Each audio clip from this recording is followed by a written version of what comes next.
Tesadüfen kaytmadım.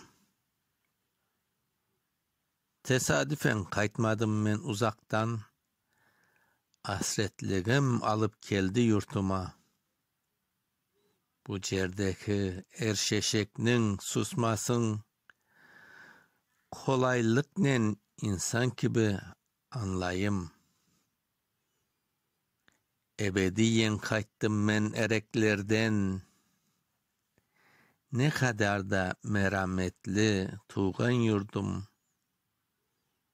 Ateş gibi leblerimden öpe öpe. Kana kana su içem men çokraklarından. Basro Valeri Magafuroviç. Okuyan Mustafa Şansal.